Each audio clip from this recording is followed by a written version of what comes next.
Bom, meus queridos, estamos aqui iniciando ao longo, então, mais uma vez desse dia, a ministração da continuidade desse estudo do livro de Apocalipse. Eu estou com um pouquinho de problema de voz, que tenho forçado um pouco a minha voz para falar mais alto nessas lives.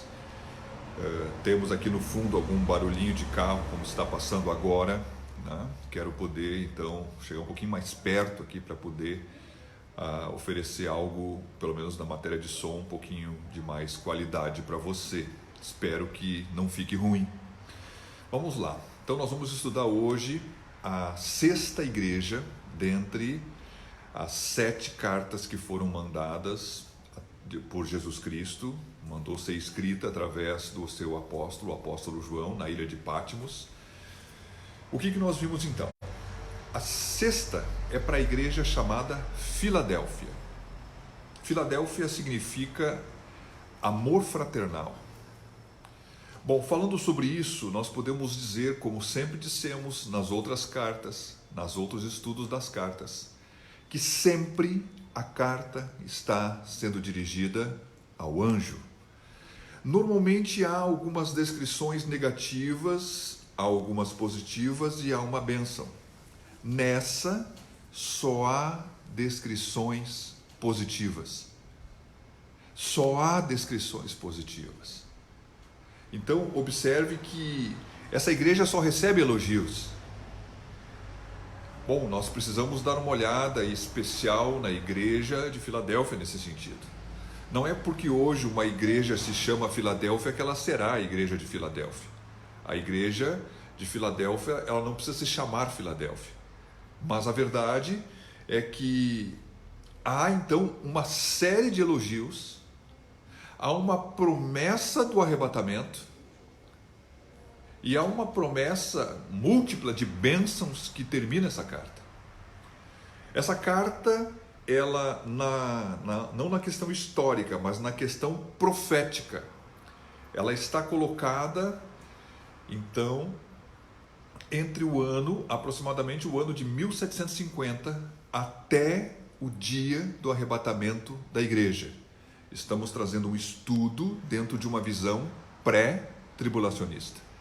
Então, o estudo, ele está manifesto assim. Então, essa igreja, ela estaria qualificada entre o ano de 1750 até o momento que a igreja é arrebatada. E depois do arrebatamento da igreja, há um pacto que o anticristo vai estar assinando com Israel e começa assim o período da tribulação. Mas isso nós não vamos falar agora. Vamos dar então continuidade, vamos ler aqui o capítulo 3, versículo 7. E ao anjo da igreja que está em Filadélfia escreve: isto diz o que é santo, o que é verdadeiro, o que tem a chave de Davi, o que abre e ninguém fecha, e fecha e ninguém abre. Deus é santo, isso diz aquele que é santo. Meus queridos, a Bíblia chega a falar que, no que diz respeito a nós, que sem santidade ninguém verá o Senhor. Mas o Senhor está dizendo assim: olha, eu sou santo. Enquanto que para as outras ele dizia: olha, eu tenho uma espada na minha boca. Aqui ele está dizendo: eu sou santo e eu sou verdadeiro. Ele estava dizendo assim: eu sou o Deus verdadeiro. Mas por que ele está dizendo e falando nessa carta, iniciando falando de santidade e falando de verdade? Porque possivelmente são estas as virtudes que também se encontravam dentro da igreja. Quando o Senhor fazia menção do anjo, ele também mostrava a face que ele ia mostrar para a igreja. A face que ele mostrava para a igreja dizia respeito à face que a igreja precisava ver. Esta, ele se manifesta como Deus santo e verdadeiro. E um Deus poderoso, como aquele que tem controle sobre todas as coisas que acontecem debaixo dos céus. Ele, nunca podemos esquecer disso, Deus é soberano. Ele é o Senhor dos senhores, o Rei dos reis. Por isso, tendo a chave de Davi, como aquele que vai reinar, reinando já sobre todas as coisas, mas ainda vindo aquele que iria reinar no que diz respeito ao reino milenar que falamos ontem. Mas também dizendo aqui, ele tem o poder de abrir e ninguém pode fechar. Ele tem o poder de fechar e ninguém pode abrir. Isso é uma menção para também dizer para a igreja a qual ele começaria a descrever que na verdade as coisas que eles estavam vivendo são dádivas dadas por ele, não eram méritos dela. Ele dando a entender que ele pode dar a nós, ou pode até nos privar de algo que podemos precisar. Isso é uma declaração que nos faz lembrar a nossa dependência que temos como igreja do Senhor. Não é o nosso braço, não é a nossa intelectualidade, não é a nossa eloquência, não é a nossa experiência, não é o nosso conhecimento, mas dependemos que Ele nos abra portas para que verdadeiramente possamos passar por elas. E falando em portas, quero ler o próximo versículo que diz assim: eu sei as tuas obras, e eis que diante de ti pus uma porta aberta, e ninguém a pode fechar. Olha só aqui, rapaz. Tendo pouca força, guardaste a minha palavra e não negaste o meu nome.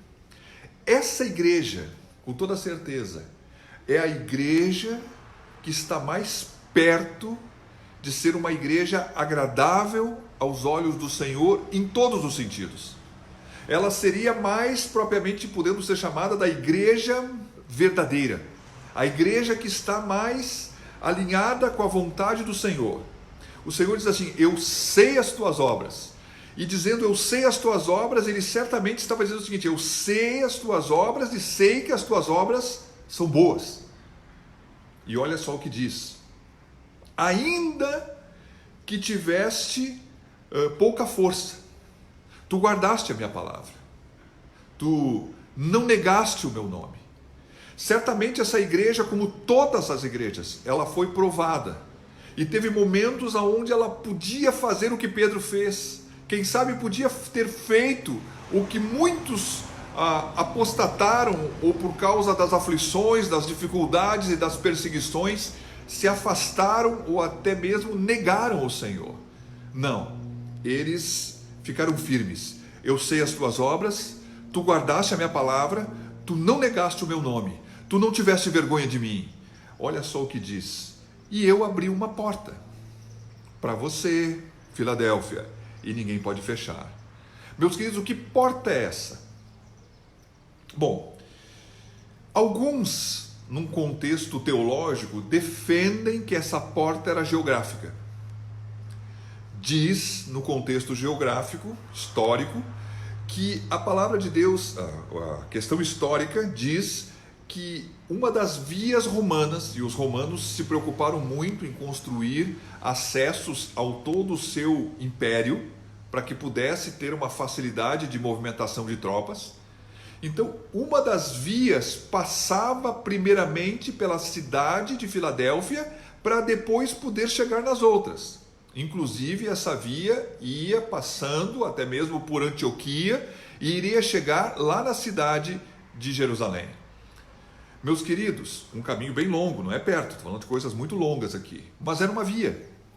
A verdade é que, amém, isso pudesse ter algumas vantagens. Essa seria a porta aberta, uma porta geográfica, quem sabe pudesse para eles dar a oportunidade de ter muitos viajantes, ou muitas pessoas tinham que passar por ali. Ela conseguiria ser, quem sabe, em algum momento ter um desenvolvimento, poder se transformando e crescendo para se transformar numa metrópole.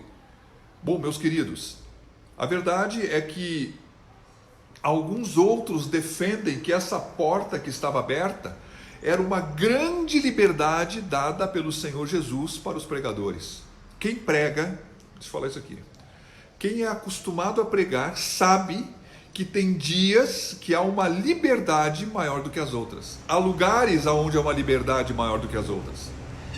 Então o Senhor estaria dizendo assim, ó, eu abri uma porta. Então alguns creem que existiria uma liberdade uma liberdade dada por Deus para o pregador e também uma liberdade que influenciaria os ouvintes ao ponto que o coração deles teria uma atenção maior para poderem receber a salvação, trazendo salvações contínuas a essa igreja.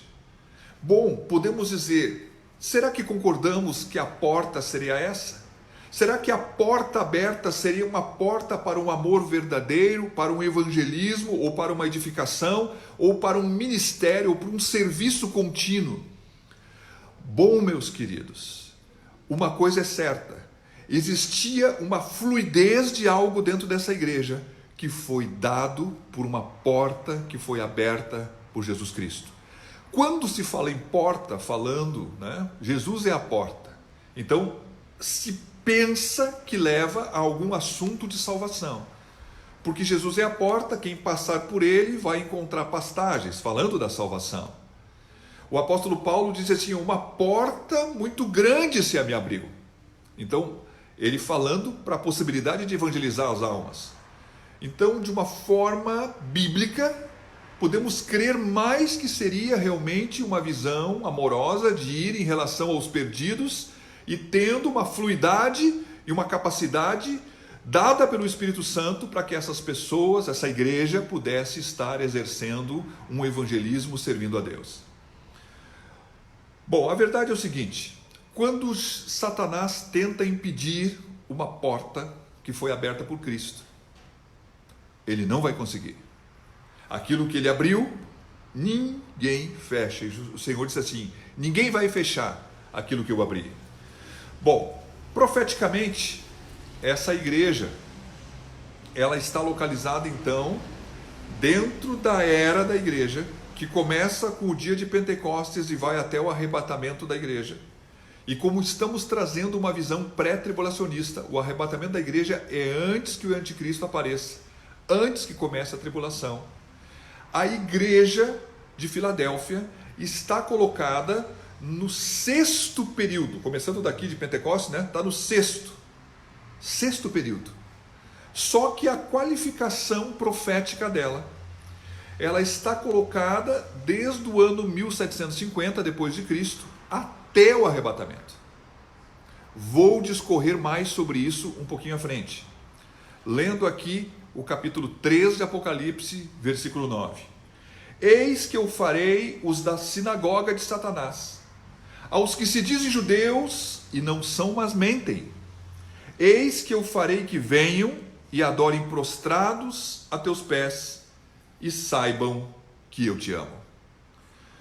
Bom, havia com certeza na cidade de Filadélfia, como também deveria ter nas outras igrejas mencionadas no mesmo livro, que foi dirigida às cartas, com certeza existiam sinagogas. Ou esta sinagoga, ela era antiga, e como todas as vezes os judeus que não se deixavam influenciar, ou não abriam o seu coração, ou não criam nas palavras que eram proferidas por Cristo, pelos apóstolos e agora pela própria igreja que estava em Filadélfia. Essa sinagoga então, construída por judeus, ela pudesse ter lá o seu fator resistente. Vou explicar. Jesus Cristo, certa vez, conversando com os judeus, ele disse que os judeus faziam as obras do vosso pai. E quando eles falaram com Jesus algumas coisas, mais à frente Jesus disse assim, o vosso pai é o diabo. Em outro lugar, o apóstolo Paulo, ele chega e diz, falando aos romanos, e dando a entender que nem todo aquele que é nascido judeu é israelita. A palavra de Deus diz que o judeu verdadeiro não é aquele judeu que é circuncidado. O judeu verdadeiro é todo aquele que é circuncidado no seu coração, tendo uma vida voltada e compromissada em amar a Deus com todo o seu coração.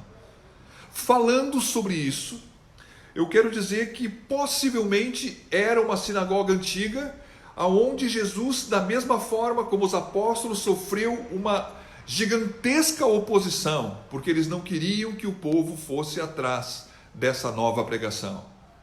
Pudesse ser uma sinagoga nova, ou quem sabe também dentro do contexto de esse momento da igreja, aonde a filosofia com a sua doutrina gnóstica, que tinha todos aqueles contextos que pudessem chegar ao ponto de negar até mesmo a encarnação de Cristo, ou quem sabe favorecer e incitar o homem para o pecado, visto que a carne é má mesmo, coisas que já falamos anteriormente, que você pode encontrar nos outros estudos, na medida que você vê que uma carta fala dos gnósticos.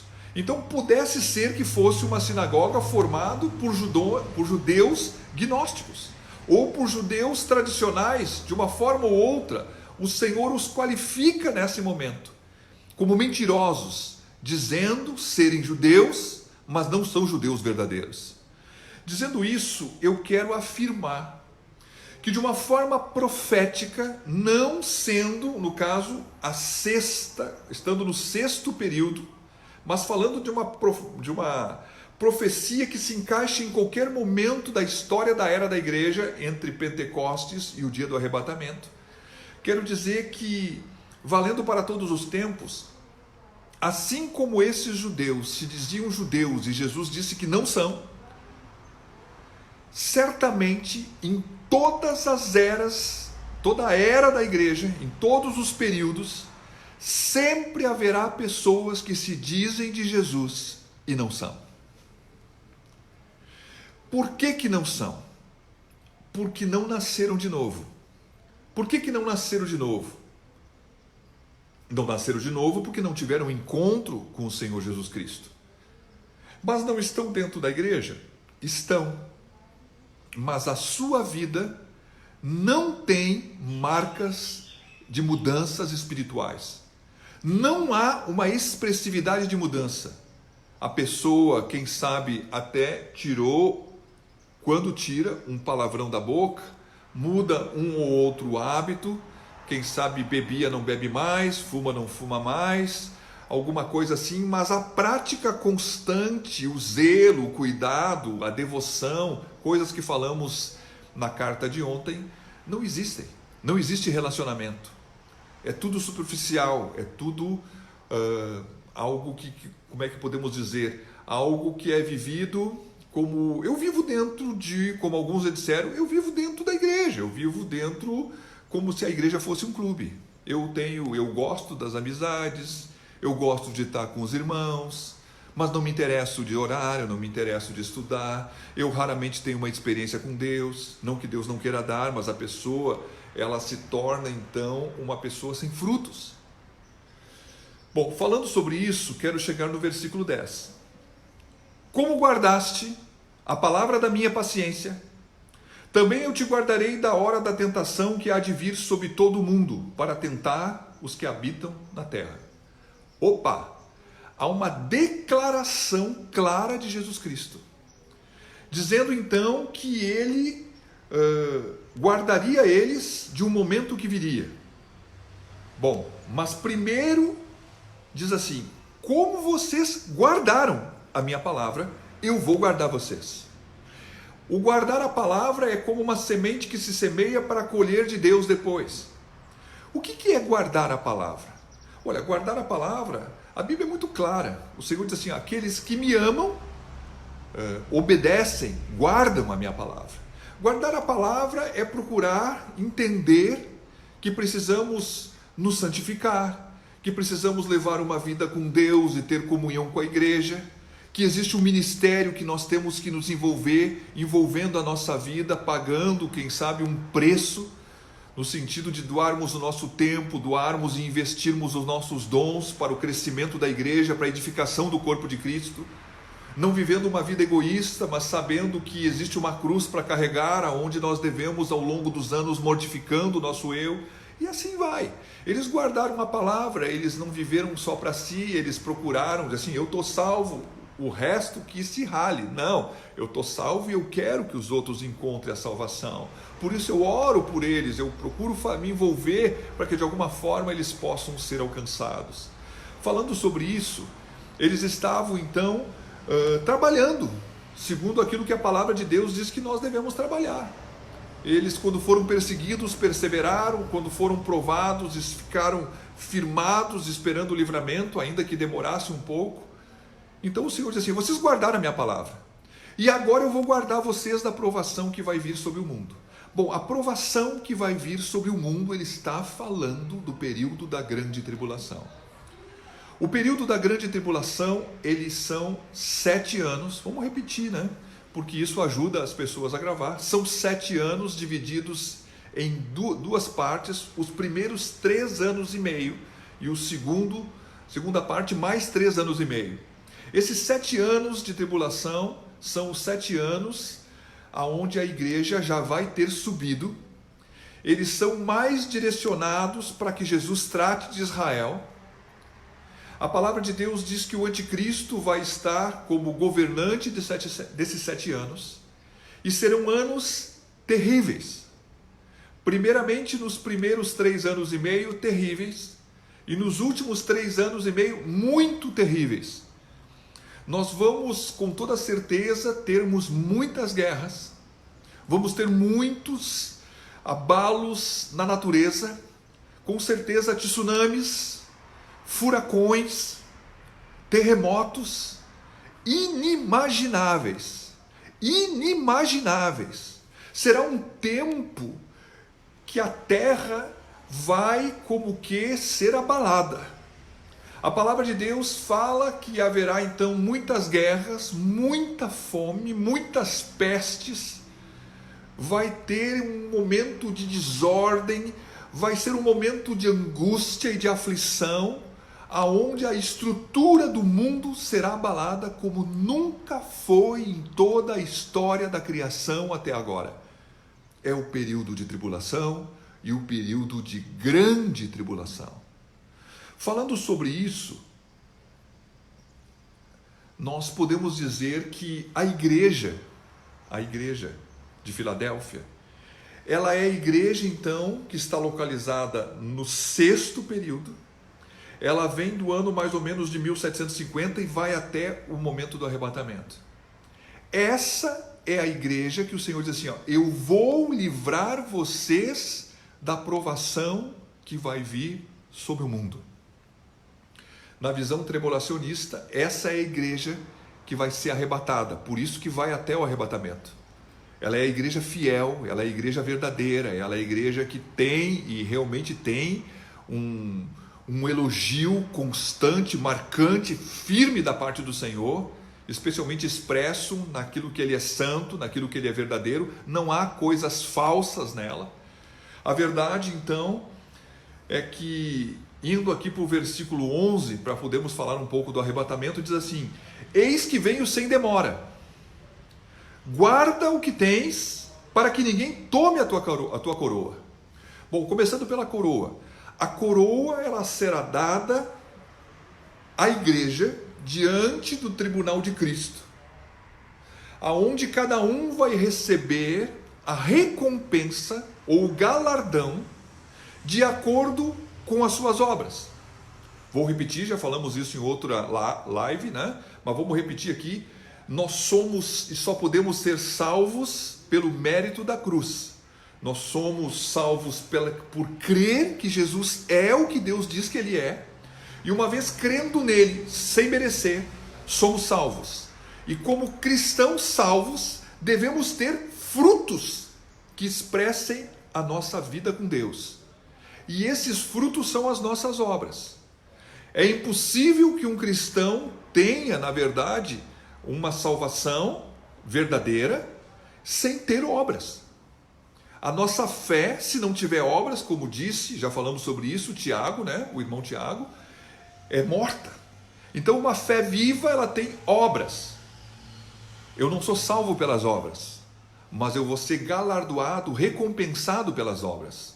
E há coroas de proporções diferentes. Então a coroa é dada como uma figura do galardão ou da recompensa que cada um vai receber diante do tribunal de Cristo, segundo aquilo que fez, segundo a motivação e as intenções por quais fez tais coisas. Há muita obra que será como feno, palha e madeira, ainda que pareça sólida, será queimada, porque verdadeiramente só ficarão realmente para receber galardão, porque os olhos do Senhor são como chamas de fogo, aquilo que realmente foi feito com o verdadeiro amor, com uma intenção justa. Bom, meus queridos, ele diz então: guarda a tua coroa, permanece no que tem chegado até aqui, para que ninguém roube aquilo que tu tens recebido, porque eu estou dando testemunho que tu tens uma coroa garantida. Bom, falando sobre isso, o Senhor diz assim: eu venho sem demora. Eu venho. Essa vinda do Senhor para livrá-los da grande provação que está para vir ao mundo. De uma forma profética, então, como já disse, né?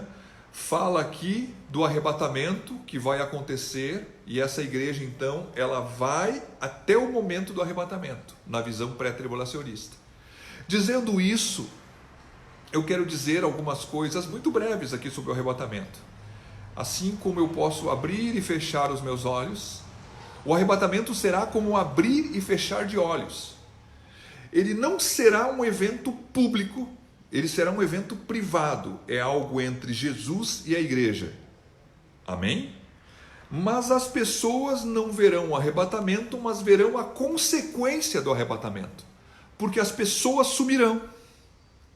Muitas vezes se diz que a roupa das pessoas ficará naquele lugar, e isso é tido não por o arrebatamento que Filipe teve, porque ele foi arrebatado da faixa de Gaza e levado para Azoto, com certeza não chegou nu lá, mas naquele arrebatamento que tem Elias, que fica ali o seu manto. Meus queridos, lá no Velho Testamento, eu quero dizer o seguinte: a palavra de Deus, ela nos fala então que as pessoas irão ser levadas ao céu num abrir e fechar de olhos. É num momento, não é um fato que vai demorar, não, é num momento. E esse momento, então, como já ouviste, se nunca ouviste, vai ouvir hoje. Então, quando eu estiver dirigindo o meu carro, se isso acontecer, o meu carro vai ficar desgovernado. Se estiverem, então, o piloto e o copiloto no avião, esse avião vai estar sem ninguém. E assim vai, então, em muitas situações, nós vamos ter a percepção, nós não, né? O mundo vai ter a percepção que aconteceu alguma coisa, porque as pessoas vão subir. Triste será para aqueles que vão procurar um parente e vão ver que ele sumiu e que ele ficou. Meus queridos, dizendo isso, eu quero dizer também que o arrebatamento, ele virá como um ladrão. Ele vai vir como um ladrão, ele não tem um dia previsto. Ele tem a venda, a certeza da iminência. É algo iminente, pode acontecer a qualquer momento. Eu não sei quando o ladrão vai vir, ele também não me avisa. Jesus não está dizendo que é um ladrão, mas ele está dizendo que ele vai voltar, o dia que ele voltar nos céus para buscar a sua igreja, ele vai fazer isso de uma forma rápida, sem aviso. E também podemos dizer que, não sendo um evento público, mas privado, nós também podemos dizer que ele vai primeiro num momento, um momento contínuo, um atrás do outro, muito rápido. Primeiro os que morreram em Cristo vão ser arrebatados, arrancados, como diz a noção do grego, e depois aqueles que estiverem vivos, como um imã, né, puxa as limanhas de ferro. Assim seremos nós arrebatados, primeiro os mortos, depois os que estiverem vivos. E assim estaremos com o Senhor, enquanto que o mundo vai entrar a figura do anticristo e vai vir o período da tribulação, que é o período da provação. O Senhor que livrou Noé colocando ele da arca, que tirou Ló para depois destruir. O Senhor marcaria aqui a sua característica e fidelidade, de que ele sabe livrar os justos, da tribulação. Falando sobre isso, quero ler aqui o versículo 12 e 13, que diz assim: a quem vencer eu o farei coluna no templo do meu Deus, e dele nunca sairá. Eu escreverei sobre ele o nome do meu Deus e o nome da cidade do meu Deus, a nova Jerusalém que desce do céu, do meu Deus, e também o meu novo nome. Quem tem ouvidos, ouça o que o Espírito diz às igrejas. Bom, ele faz uma promessa àquele que vencer. Então, ainda que dizendo, vocês devem guardem o que vocês receberam, para que vocês não percam a vossa coroa. Então, Jesus o reconhece, faz o elogio, mas manda aí a sua exortação. Quero relembrar que a corrida não terminou. Nós temos que perseverar até o fim, porque aquele que perseverar até o fim será salvo. E o que ele está dizendo aqui? Ele está dizendo, então, aquele que vencer, eu vou colocar ele como uma coluna no templo, no santuário do meu Pai. A verdade, quando nós pensamos numa coluna, pensamos normalmente as colunas que os homens fazem são para sustentar peso. Não pode ser muito encaixado a visão de uma coluna para sustentar peso, porque nós não somos nada. Quem sustenta todas as coisas é o Senhor. Mas a coluna que é colocada, ela está fundamentada numa base. A palavra de Deus fala da importância de estarmos firmados na rocha. Como o Senhor dizendo assim, olha, com toda certeza eu os fundamentarei na minha presença. E como diz ali, dali jamais sairá. Meus queridos, a coluna, ela também pode ser algo que algumas vezes foi levantado para servir de testemunha. A igreja é a coluna ou o baluarte da verdade, diz a Bíblia. Nós somos testemunhas, nós somos sacerdotes, nós somos reino, nós somos reis, nós somos testemunhas, nós somos aqueles que são levantados por Deus para poder ministrar na sua presença sacrifícios espirituais. Então dá para também dizer que o Senhor estava dizendo o seguinte, olha, eu vou levantar vocês lá no santuário do meu Pai, para que vocês, juntamente com aqueles que lá estão, possam dar testemunho das coisas do meu próprio Pai, das obras que foram feitas. Meus queridos, ele diz, escreverei 3 coisas sobre vocês. Eu vou escrever aqui o nome do meu Deus. Eu vou escrever o nome da cidade do meu Deus. E eu vou escrever meu novo nome. Então, eu vou escrever o nome do meu Deus. Então, estará manifesto, terá uma marca, terá uma escrita, que vocês são filhos de Deus, são propriedade de Deus. Estará escrito que vocês moram e habitam na Nova Jerusalém, que é a cidade do meu Deus. E vai estar escrito o meu novo nome, como naquela pedra branca, que revela a intimidade que eu tenho com todos aqueles que são a minha igreja. Porque o noivo tem intimidade com a sua noiva. Meus queridos, essas 3 escritas, elas apontam para a mesma coisa, inclusive a coluna. É como o Senhor dizendo assim, olha, na verdade, vocês serão meus e viverão para sempre fundamentados na minha presença. Serão apresentados e reconhecidos como filhos de Deus nos céus, diante dos anjos, dos serafins, dos querubins, dos arcanjos. Todas as hostes espirituais saberão e reconhecerão, não porque alguém disse, mas porque vocês terão o selo da propriedade eterna de Deus sobre suas vidas. Falando isso, a palavra de Deus, ela diz aqui, um pouquinho mais abaixo, quem tem ouvidos, ouça o que o Espírito diz às igrejas. Bom, meus queridos, ele sempre, em todas as cartas, disse isso.